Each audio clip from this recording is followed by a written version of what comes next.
সাবধান করে দিচ্ছি সবাইকে, এই বাংলাদেশে পিন্ডির রাজত্ব চলবে না, দিল্লির রাজত্ব চলবে না। একই সাথে লন্ডন থেকে বাংলাদেশ পরিচালনা করতে যদি কেউ চায়, সেই বাংলাদেশও সেই লন্ডন থেকে কেউ যদি বাংলাদেশ পরিচালনা করতে চায়, লন্ডনের প্রেসক্রিপশন যদি বাংলাদেশকে পরিচালনা করতে চায়, সেই বাংলাদেশ সে পরিচালনা করতে পারবে না। এই তারুণের প্রথম ভোট দাঁড়িপাল্লার পক্ষে হবে ইনশাআল্লাহ। এবং এই তরুণদেরকে দাঁড়িপাল্লার যারা প্রতিনিধিরা আছে তারা নির্বাচিত হয়েছে, তারা তরুণদেরকে এম্পাওয়ার করবে। তরুণদের যে আকাঙ্ক্ষা, তাদের যে প্রত্যাশা, সেই প্রত্যাশার আলোকে এই নতুন বাংলাদেশ বিনির্মাণ করবে ইনশাআল্লাহ। আপনারা দেখতে পেয়েছেন ইতিমধ্যে বাংলাদেশের তরুণরা ইনসাফের পক্ষে অবস্থান নিয়ে নিয়েছে। আপনারা দেখতে পেয়েছেন না? ঢাকা বিশ্ববিদ্যালয় কেন্দ্রীয় ছাত্র সংসদ ডাকসুর নির্বাচনে ইতিমধ্যে ইনসাফের প্রতিনিধিরা বিজয় হয়েছে। রাজশাহী বিশ্ববিদ্যালয় কেন্দ্রীয় ছাত্র সংসদ ডাকসুর ইনসাফের প্রতিনিধিরা বিজয় হয়েছে।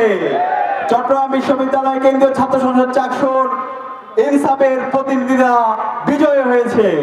জাহাঙ্গীরনগর বিশ্ববিদ্যালয় কেন্দ্রীয় ছাত্র সংসদ জাকসুতে ইনসাফের প্রতিনিধিরা বিজয় হয়েছে। সুতরাং আসন্ন নির্বাচনে ইনসাফের প্রতিনিধিরা সারা বাংলাদেশের প্রতিটি আসনে জনগণের ভূমিদশ ম্যান্ডেট পেয়ে আগামীর বাংলাদেশ শহীদদের আকাঙ্ক্ষার আলোকে বাংলাদেশ বিনির্মাণ করে এই বাংলাদেশে ইনসাফ কায়েম করবে ইনশাআল্লাহ। জনগণের যে প্রত্যাশা, জনগণের যে ক্ষমতা, সেই ক্ষমতা জনগণের হাতে বুঝিয়ে দেবে ইনশাআল্লাহ। এবং এই বাংলাদেশে আর কখনো ফেসিবাদ যেন কখনো ফিরে না আসে, সেই ব্যবস্থা ইনসাফের প্রতিনিধিরা করবে ইনশাআল্লাহ। একই সাথে আমাদের বাংলাদেশে বিগত ফেসিবাদী আমলে যে বস্তা আমরা রাজনীতি দেখতে পেয়েছি, সেই রাজনীতি আর কখনো ফিরে আসতে দেওয়া হবে না। এবং এই বাংলাদেশে আমরা বিগত ফেসিবাদী আমলে দেখতে পেয়েছি আমাদের পার্শ্ববর্তী দেশ ভারত আমাদের উপর জুলুম নির্যাতন নিষ্পেষণ করেছে। এবং সেই ফ্যাসিস্টরা এই ভারতের দিল্লির দাদাগিরিকে তারা প্রশ্রয় দিয়েছিল। এই স্বাধীন বাংলাদেশে দিল্লির দাদাগিরি চলবে না, এই বাংলাদেশে সীমান্তে হত্যাকাণ্ড চলবে না। আমরা হুঁশিয়ার করতে চাই, সীমান্তে যদি আরেকটা লাশ পড়ে বাংলাদেশের 18 কোটি জনগণ একসাথে ভারতের বিরুদ্ধে আমাদের প্রতিরোধ জারি থাকবে।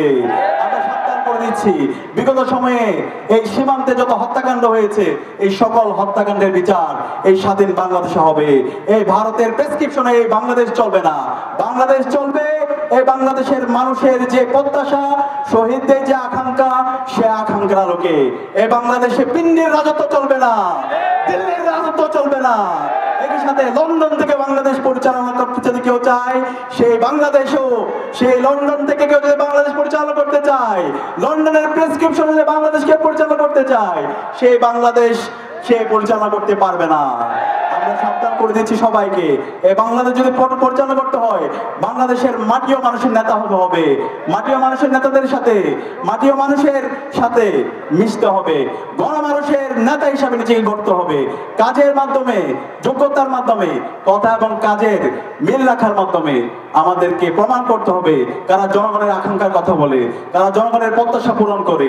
কিন্তু কেউ যদি ফেসিবাদী উপাদান রেখে দিতে চায়, সেই ফ্যাসিস্ট হাসিনা যেভাবে বাংলাদেশে ফেসিবাদ কায়েম করেছিল, গত 54 বছরে বাংলাদেশে যে ফেসিবাদী কাঠামো ছিল, সে আলোকে যদি বাংলাদেশে রাজনীতি করতে চায়, তাহলে বাংলাদেশের জনগণ আপনাদেরকে লাল কার্ড দেখাবে।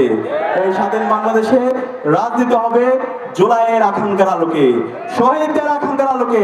শহীদরা যে জন্য জীবন দিয়েছে, একটি বৈষম্য ইনসাফ ভিত্তিক বাংলাদেশ বিনির্মাণ, সেই বাংলাদেশ বিনির্মাণ না হওয়ার আগ পর্যন্ত এই প্রজন্ম, যুবকরা, তরুণরা, আমাদের চাচারা, খালারা সবাই লড়াই চালিয়ে যাবে ইনশাআল্লাহ।